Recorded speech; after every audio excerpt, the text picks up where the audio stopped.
Hollywood silver screen presenting civil war.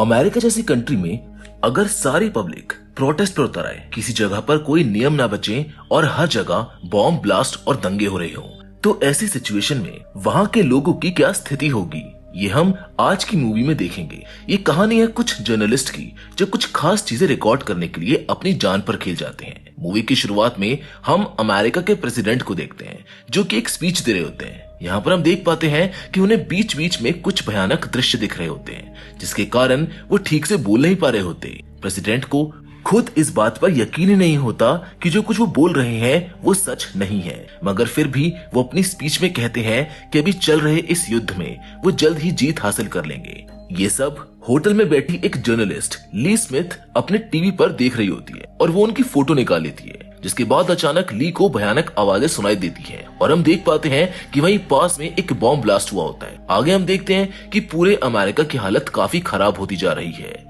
सभी लोग protest करने के लिए सड़कों पर उतर आए हैं, जिसकी वजह से आर्मी और सिविलियंस के बीच एक जंग छिड़ गई है। सीन बदलता है और हम देख पाते हैं ली और उसके साथी जोएल को, जो एक जगह पर फोटोज और न्यूज कलेक्ट करने के लिए जाते हैं। उस जगह पर बहुत सारे लोग खाना और पानी लेने आए होते हैं जो उस हो रहे युद्ध के कारण बेघर हो गए थे। उस जगह एक छोटी लड़की जैसी भी फोटोज क्लिक कर रही होती है कि तभी पुलिस वहां के सभी लोगों को मारने लगती है, जिससे जैसी काफी डर जाती है। जब ली ये सब देखती है तो वो तुरंत जैसी को बचाने के लिए जाती है, मगर तभी वहां पर एक बहुत बड़ा बॉम्ब ब्लास्ट हो जाता है जिसके कारण जैसी को शॉक लगता है, मगर ली अपना काम करती रहती है। यहाँ से हमको पता चलता है कि ली एक बहुत ही फेमस रिपोर्टर है और जैसी उसको जानती है। आगे हम देखते हैं कि ली और उसके जर्नलिस्ट फ्रेंड्स जोएल और सैमी आपस में बैठकर बात कर रहे होते हैं, जहां वो अपने आगे के प्लान के बारे में डिस्कशन करते हैं। जहां ली कहती है कि उन्हें वॉशिंगटन डीसी में प्रेसिडेंट के इंटरव्यू के लिए जाना चाहिए। जोएल ली की बात पर अग्री करता है क्योंकि ये एक बड़ी न्यूज है और इसके पहले कि कोई और रिपोर्टर जाके काम करे, उनको वहां पर जाकर इंटरव्यू लेना चाहिए। मगर सैमी, जो कि एक बूढ़ा आदमी है, वो कहता है कि वॉशिंगटन डीसी इस समय खतरे से खाली नहीं है और वहां पर प्रेस वालों के लिए शूट एट साइट का ऑर्डर है, जिस पर ली कहती है कि रिस्क तो लेना पड़ेगा क्योंकि पिछले 14 महीनों में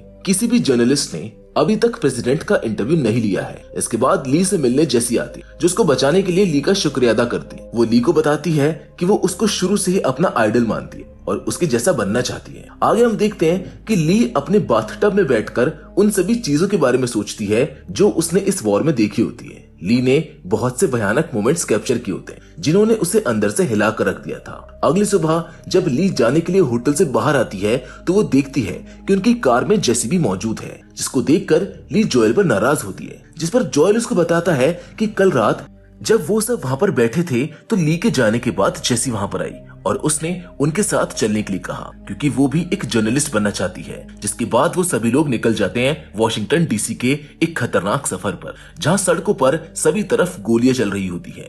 अब ये लोग वॉशिंगटन पहुंचेंगे या नहीं, इन्हें किन हालातों का सामना करना पड़ेगा और क्या वो वहां से जिंदा वापस आएंगे, इन सभी सवालों के जवाब हमें कहानी में आगे मिलेंगे। रास्ते में वो देखते हैं बहुत सी खाली गाड़ियों को जिनमें कोई भी नहीं होता, मगर उनकी हालत बेहद खराब होती है। थोड़ा आगे चलने पर वो सभी एक गैस स्टेशन पर पहुंचते हैं जहां पर कुछ सिविलियंस गन लेकर बैठे होते हैं। पहले तो वो लोग गैस देने से मना कर देते हैं, मगर ली के ज्यादा पैसे ऑफर करने पर वो मान जाते हैं। दूसरी ओर गाड़ी में बैठी जैसी कार से उतरकर उस गैस स्टेशन के पीछे जाती है, जहां उसके पीछे गैस स्टेशन पर बैठा एक आदमी भी जाता है। कुछ दूर आगे चलने पर जैसी को दो लोग बहुत ही बुरी हालत में लटके हुए दिखते हैं जो कि जिंदा होते हैं। तभी वहां पर ली आ जाती है। वो आदमी जो गैस स्टेशन से आया था वो उनको बताता है कि वो लोग लुटेरे हैं और उनमें से एक के साथ तो वो हाई स्कूल में पढ़ता भी है। जिसके बाद वो उन्हें उनमें से किसी एक आदमी को चूज करके मारने के लिए कहता है, जिसको सुनकर जैसी बहुत ज्यादा डर जाती है। मगर ली उस आदमी को बोलती है कि वो उसका उन दोनों लोगों के साथ फोटो निकालना चाहती, जिसके बाद वो फोटो लेकर वहां से चले जाते हैं। जैसी ने अपनी लाइफ में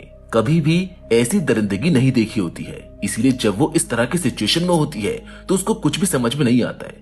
वो वापस गाड़ी में आकर खुद को एक भी फोटोज ना ला पाने के लिए कोसती है। वो सभी अपना सफर एक बार फिर से शुरू करते हैं, जहां पर वो देखते हैं कि पूरे अमेरिका की हालत बेहद खराब होती है। सभी जगह बॉम्ब ब्लास्ट और लाशें बिछी हुई होती हैं। सड़कों पर डॉग्स के अलावा कोई नहीं होता। तभी ली जोएल को गाड़ी रोकने के लिए कहती है और जेसी को अपने साथ लेकर कार से बाहर जाती है, जहाँ वो उसको एक ब्लास्टेड हेलीकॉप्टर का फोटो लेने के लिए कहती है। ली देखती है कि जेसी का कैमरा काफी पुराना होता है, जिस पर जेसी बताती है कि वो उसके डैड का कैमरा है और वो अपने खेतों पर बैठकर आराम कर रहे हैं। उन्हें कोई फर्क नहीं पड़ता कि दुनिया में क्या चल रहा है।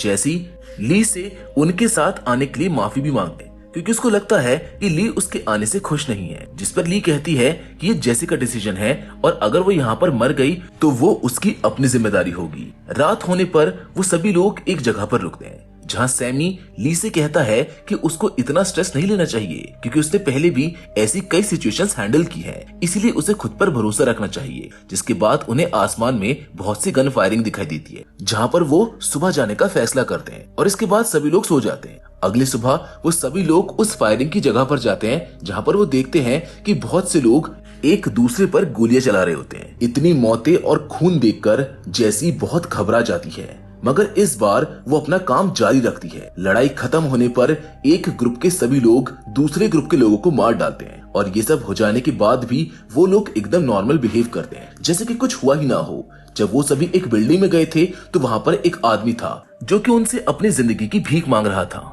मगर उन लोगों ने उसको भी नहीं बख्शा।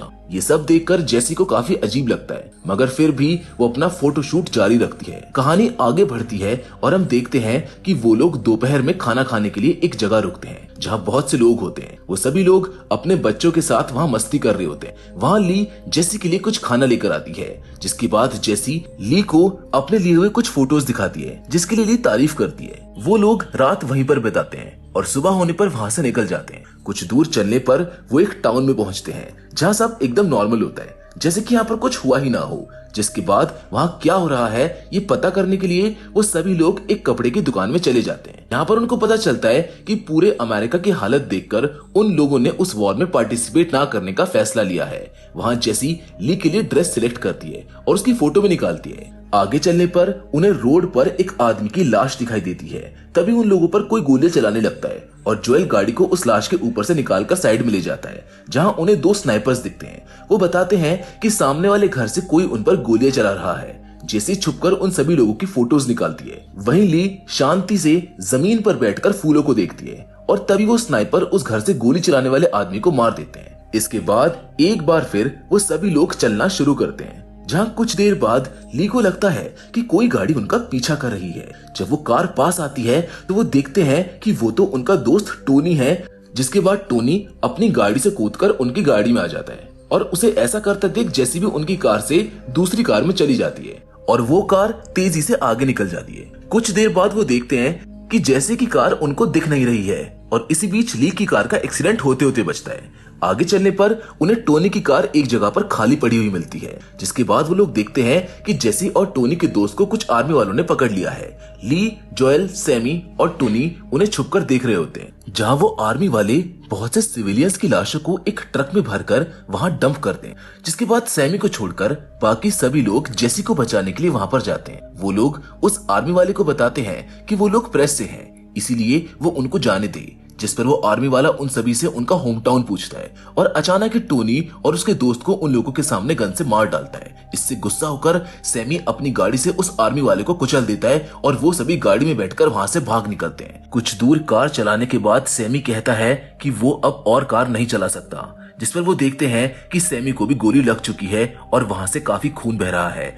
अब इस हादसे की वजह से जेसी कार के अंदर ही उल्टी कर देती है और वो लोग अपने दोस्त के मर जाने पर जोर जोर से रोने लगते हैं। चलते चलते रात हो जाती है, जहाँ पर वो एक जंगल से गुजरते हैं जो जल रहा होता है और सब तरफ सिर्फ राख उड़ रही होती है। यहाँ उस आग में भी हमें एक सुंदर नजारा देखने को मिलता है। सुबह होने पर सैमी की मौत हो जाती है और वो सभी बहुत दुखी होते हैं। एक वॉर जर्नलिस्ट बनना कोई बच्चों का खेल नहीं है, ये बात जेसी को अब समझ में आ रही थी। अब वो लोग वॉशिंगटन के बेस पर पहुंच चुके होते हैं, जहां वहां की एक जर्नलिस्ट उनको बताती है कि आज रात ही प्रेसिडेंट सरेंडर कर देंगे। जिसके बाद जोएल ली से कहता है कि हमें जल्द से जल्द वॉशिंगटन पहुंचकर प्रेसिडेंट का इंटरव्यू लेना होगा, वरना सैमी की मौत बर्बाद हो जाएगी। आगे हम देखते हैं कि ली और जेसी आपस में बात करते हैं, जहां जेसी सैमी के मरने पर बहुत दुखी होती है, मगर ली कहती है कि सैमी और भी बहुत तरीकों से मर सकता था मगर उसने आखिरी तक हार नहीं मानी। कुछ देर बाद हम ली को देखते हैं जो कार में सैमी का खून साफ कर रही होती है। अब यहाँ से सीन वॉशिंगटन डीसी में शिफ्ट होता है, जहाँ सब तरफ अफरा तफरी मची हुई होती है। वॉशिंगटन डीसी अमेरिका की कैपिटल है और वहाँ व्हाइट हाउस मौजूद होने की वजह से असली युद्ध का मैदान यहाँ पर ही होता है। सब तरफ बॉम्ब ब्लास्ट और गन फायरिंग हो रही होती है। ली, जोएल और जेसी गोलियों से बचते हुए अपना फोटोशूट जारी रखते हैं। ली इसके पहले भी कई सारे वॉर जोन्स में जर्नलिज्म का काम कर चुकी होती है, जिसकी वजह से वो काफी परेशान होती है, क्योंकि हर बार मौत से बचने का खेल उसको पसंद नहीं था और इस बार वो खुद भी काफी डरी हुई होती है। वो लोग वहाँ की आर्मी के साथ जाने की कोशिश करते हैं, क्योंकि वो लोग भी व्हाइट हाउस में जाने की कोशिश कर रहे होते हैं। वो सभी लोग एक टैंकर के पीछे छुपकर अंदर जाने की कोशिश करते हैं, मगर तभी उस टैंक पर फायरिंग होने लगती है।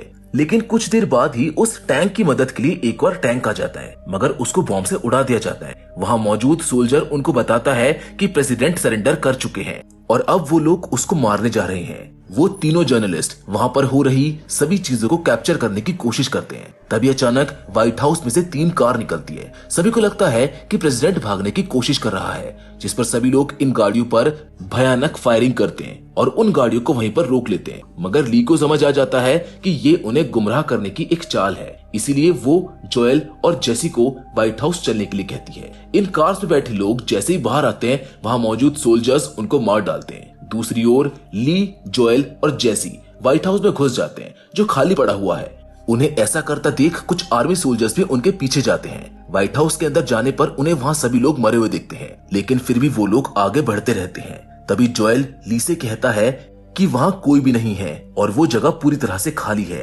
तभी वहाँ बाहर से कुछ और सोल्जर्स आ जाते हैं और अंदर जाने लगते हैं, जिन्हें देखकर वो लोग भी उनके पीछे जाते हैं। जिसके बाद वो लोग एक कॉन्फ्रेंस हॉल में जा पहुंचते हैं, जहां प्रेसिडेंट की सेक्रेटरी मौजूद होती है। वो सोल्जर्स से कहती है कि अगर वो लोग प्रेसिडेंट को कुछ नहीं करेंगे तो वो उनको प्रेसिडेंट से मिलवा देगी, लेकिन वो आर्मी वाले उसको भी मार देते हैं। तभी कुछ लोग दूसरे रूम से उन पर गोलियां चलाने लगते हैं। ली, जोएल और जेसी गोलियों से बचते हुए आर्मी वालों के पीछे पीछे चलने लगते हैं कि तभी फोटोज लेने के चक्कर में जेसी एक फायरिंग में सामने आ जाती है, मगर तभी ली वहां आकर सारी गोलियां अपने ऊपर ले लेती है और जेसी को बचाने के लिए उसको नीचे गिरा देती है। जेसी अपने आइडल की मरते हुए बहुत सारी तस्वीरें खींचती है और उसके बाद वो आगे बढ़ जाती है, क्योंकि उसने ली से यही सीखा होता है। आगे जाने पर उन्हें प्रेसिडेंट मिल जाते हैं, जिन्हें वो सभी लोग मार देते हैं और जेसी उनकी फोटोज निकाल लेती है, जिसके साथ ये कहानी यहीं पर खत्म हो जाती है।